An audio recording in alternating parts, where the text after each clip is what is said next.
Rahman Azli, nombor matris 269340.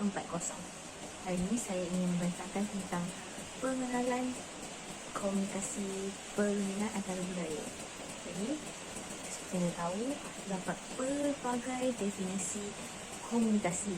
Jadi, saya simpulkan bahawa Hebert dan Weber ni menyatakan komunikasi ialah proses bertukar-tukar maklumat antara satu individu ke individu yang lain. Jadi, seperti yang kita tahu, komunikasi bukan saja secara lisan, tetapi ia berbagai medium. Komunikasi bukan lisan ialah simbol, gaya badan, mimik muka, isyarat. Saya nak bawakan contoh komunikasi lisan ialah Alim dia mendapat projek, dia berjaya mendapat projek yang harga yang bernilai 1 juta kerana dia sendiri mempunyai perwatakan yang menarik yang dipandang berkata-kata dalam pembentangan tersebut. Sebelum dia berjaya lah dapat 1 juta. Komunikasi perundingan pula ialah interaksi tawar-menawar oleh seorang wakil yang mewujudkan persetujuan bersama. Maksud persetujuan bersama ni adalah satu matlamat. Jadi komunikasi perundingan ni dia menjadi sukar apabila dia dipengaruhi oleh faktor budaya.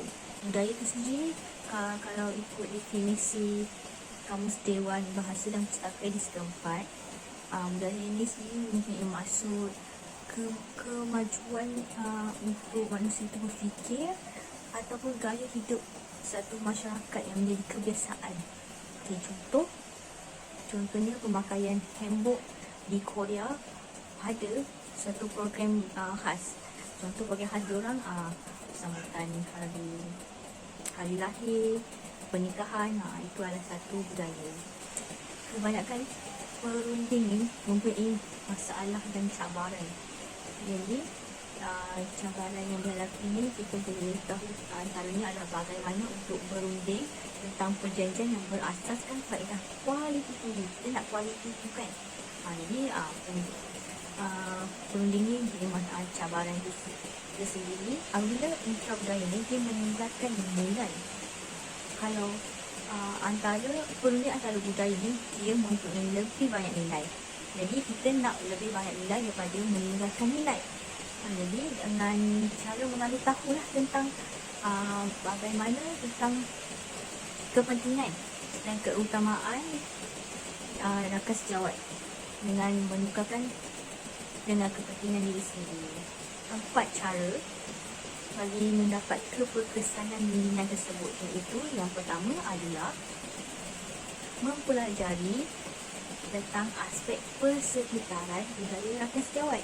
Yang kedua adalah dengan mewujudkan hubungan awal sesama perunding itu sendiri. Yang ketiga adalah asas penggunaan bahasa itu. Dan yang terakhir adalah dengan menghadiri kelas bahasa untuk memantapkan lagi bahasa budaya rakan sejawat budaya itu sendiri. Okey, itu saja daripada saya. Hai, Assalamualaikum warahmatullahi wabarakatuh. Nama saya Rebecca Nur Alislam binti Ahmad dan nombor matrik saya 269420.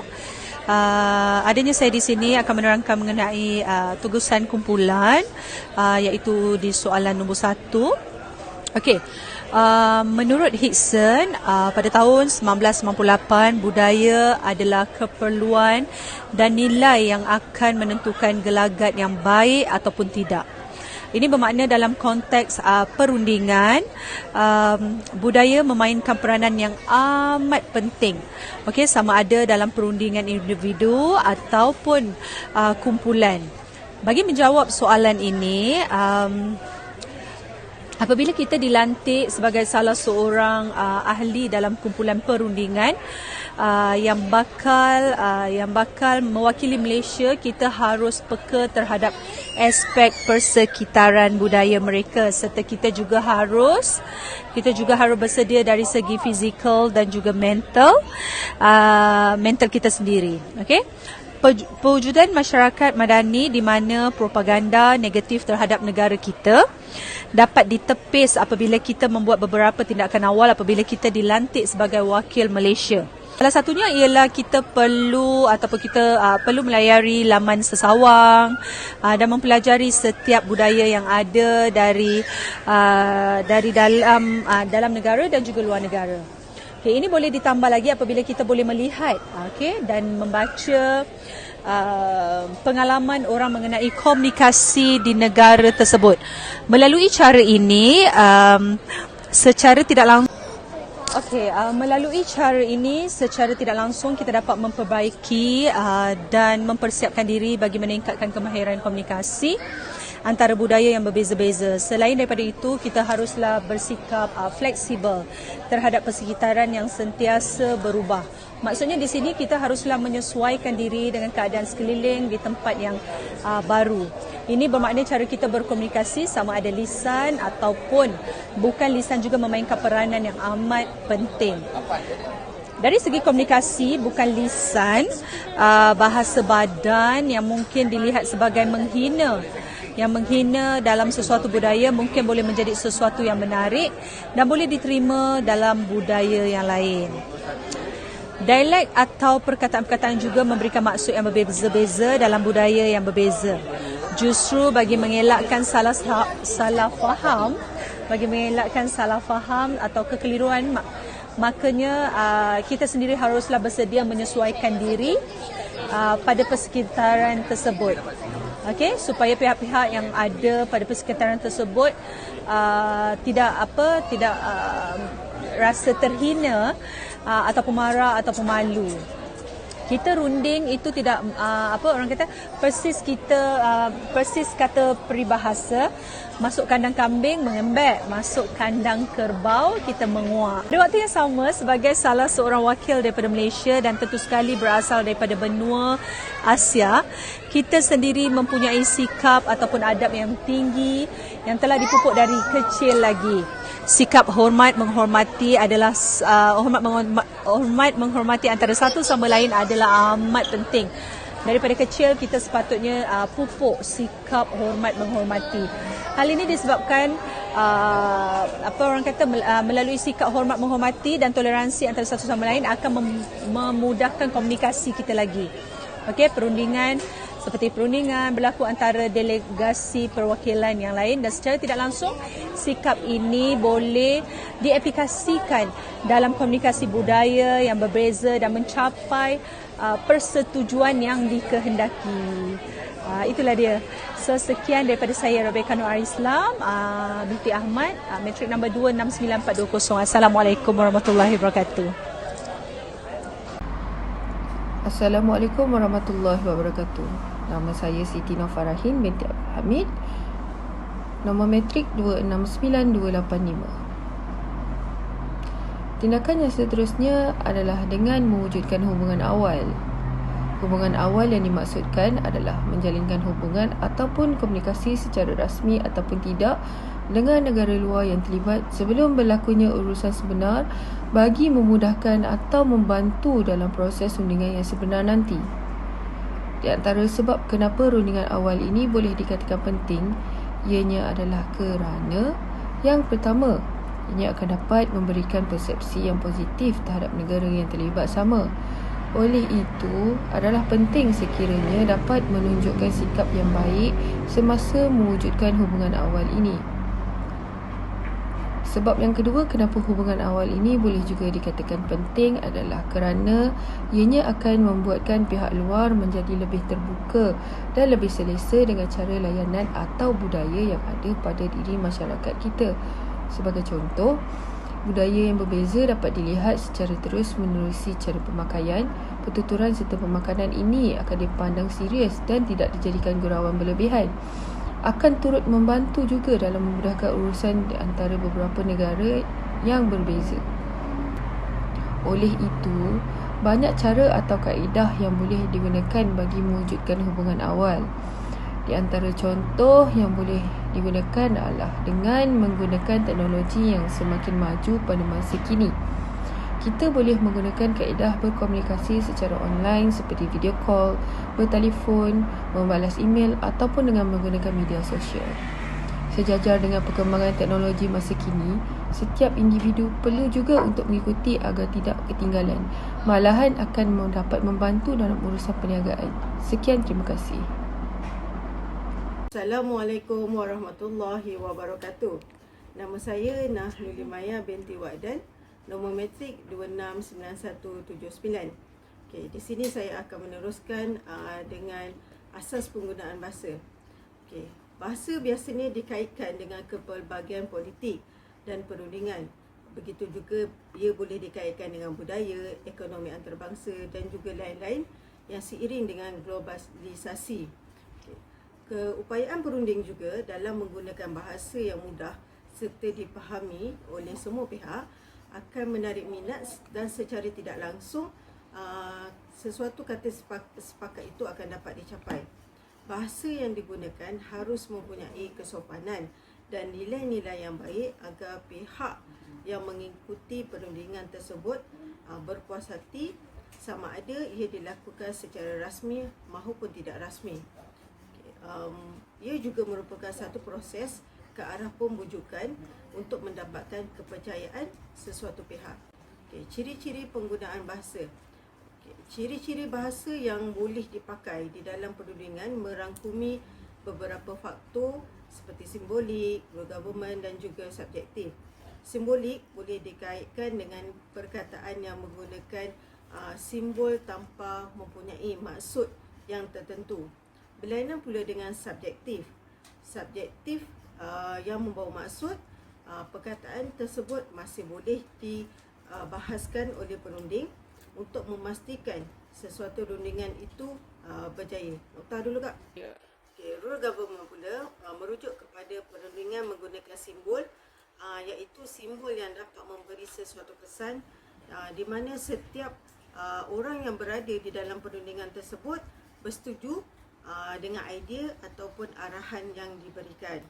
Okay, dengan menggunakan ciri-ciri bahasa yang telah dipraktikkan, seseorang perunding itu mampu memberikan impak yang berkesan dan membolehkan setiap agenda yang berlangsung akan membuahkan hasil yang cemerlang dan kata sepakat dapat dicapai. Sekian, terima kasih. Seterusnya, poin saya adalah bila menjadi salah seorang wakil untuk berunding adalah dengan cara menghadiri kelas bahasa. Sebelum kita menghadiri kelas bahasa, kita perlu tahu negara yang kita hendak berunding ni menggunakan bahasa apa. Kebiasaannya dia menggunakan bahasa Inggeris sebagai bahasa perantara negara lah. Okey, memang walaupun bahasa Melayu ni adalah bahasa pertuturan seharian masyarakat Malaysia, tapi bahasa Inggeris juga sangat penting dan ia menjadi bahasa internasional di seluruh dunia. Dan oleh itu, inisiatif dalam menghadiri kelas bahasa ni sangat-sangat penting dan sangat perlu untuk menambahkan lagi ilmu pengetahuan dan kita akan menjadi lebih yakin diri dalam berkomunikasi dan berjumpa dengan orang asing. Selain daripada itu, hidup kita ni akan menjadi lebih seronok dan lebih seronok sebab kita ni akan lebih memahami apa yang dituturkan oleh rakan kita, rakan perundingan kita, serta kita faham dalam media masa seperti siaran di televisyen, internet, radio, surat khabar, buku dan sebagainya. Maklumat-maklumat yang kita dapat ni daripada pelbagai sumber yang saya cakapkan tadi tu, kita perlu menguasai pelbagai bahasa dan kita janganlah Jadi seperti katak di bawah tempurung, sekaligus kita mampu duduk sama rendah, berdiri sama tinggi dengan masyarakat global. Sekian, terima kasih. Assalamualaikum, saya Nur Pariza, matrik number 269194. Di sini saya akan menerangkan 4 strategi yang digunakan pada perundingan perbezaan budaya. Menurut Patak dan Habib 1996, terdapat 2 konteks utama yang mempengaruhi perundingan merentasi sepadan. Yang pertama, konteks persekitaran yang merangkumi faktor di dalam persekitaran yang tidak dapat dikawal ketika berlakunya perundingan. Konteks semasa iaitu merangkumi faktor yang boleh dikawal serta dipengaruhi ketika berlakunya perundingan. 4 strategi yang digunakan pada perundingan perbezaan budaya adalah strategi perundingan bersaing, strategi perundingan mengalah, strategi perundingan menyelesaikan masalah, strategi perundingan berkompromi. Saya akan menerangkan 2 strategi yang digunakan ketika perundingan perbezaan budaya. Perundingan bersaing. Perundingan bersaing lebih mengutamakan kemenangan tanpa menghiraukan hasil yang akan diterima oleh pihak lawan. Komunikasi yang lebih agresif digunakan, seperti antaranya ancaman, hukuman dan mengambil beberapa tindakan sendiri yang bersesuaian dengan keadaan bersaing. Yang ketiga, menggunakan cara mengumpul maklumat serta sumber melalui mesej yang dihantar, dipintas serta beberapa kod rahsia dipecahkan dan juga boleh juga menggunakan bisikan. Perundingan mengalah. Ianya menggunakan strategi yang tidak menghiraukan hasil yang diperolehi. Ianya lebih kepada hasil yang akan pihak lawan peroleh. Namun, strategi ini tidak semestinya terlihat merugikan, tetapi kadang-kadang ia digunakan sebagai satu teknik untuk mengelirukan pihak lawan. Mengalah dengan mengubah suai persepsi pihak lain terhadap matlamat kita dengan menggunakan hasil yang kita inginkan adalah begitu tidak menarik atau juga membuatkan sesuatu kos itu lebih tinggi. Dengan itu pihak lawan nampak seolah-olah pihak perunding mengalah. Strategi pendekatan juga seperti menyembunyikan maklumat penting. Contohnya, salah seorang broker tanah tidak akan memaklumkan kepada pihak pembeli tentang kemungkinan kawasan tanah tersebut mengalami peratusan yang tinggi bencana alam. Saya akan serahkan strategi yang seterusnya kepada ahli kumpulan yang lain. Terima kasih. Assalamualaikum warahmatullahi wabarakatuh. Saya Nurul Amira binti Zulkifli bernombor matrik 269408. Baik, saya teruskan untuk strategi yang ketiga iaitu strategi perundingan menyelesaikan masalah. Strategi ini sebenarnya memfokuskan kepada perunding untuk mengambil berat tentang perkara yang bakal diperolehi dan pihak yang memperoleh. Seperti sedia maklum, perundingan ini adalah bersifat bergiat secara aktif di mana kedua-dua perunding akan berusaha untuk dapatan yang membawa keuntungan bersama. Jadi tujuan perundingan ini adalah untuk mencapai maksud yang diingini.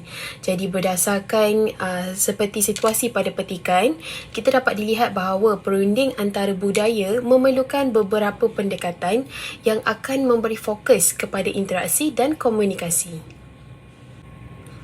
Baik, pada strategi perundingan penyelesaian masalah, kita dapat lihat ada 2 iaitu secara formal dan juga tidak formal.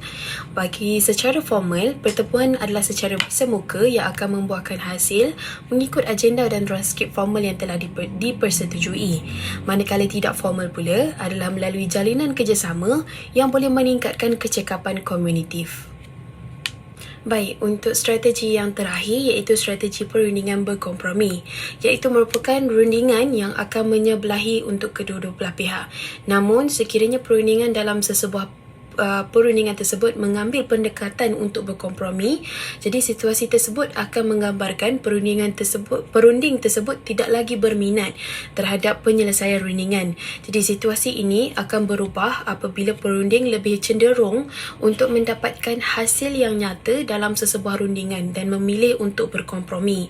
Jadi berdasarkan strategi perundingan berkompromi ini telah menunjukkan situasi di mana perunding tidak menunjukkan keikhlasan sewaktu memenuhi kehendak salah satu pihak dan niat juga telah tersasar. Jadi hasil rundingan tidak akan mendapat persetujuan untuk kedua belah pihak dan juga tidak melibatkan pakar tentang isu yang dibincangkan. Jadi perunding berkemungkinan tidak mampu untuk mengambil pendekatan secara efektif dengan pemahaman asas terhadap budaya negara rundingan tersebut.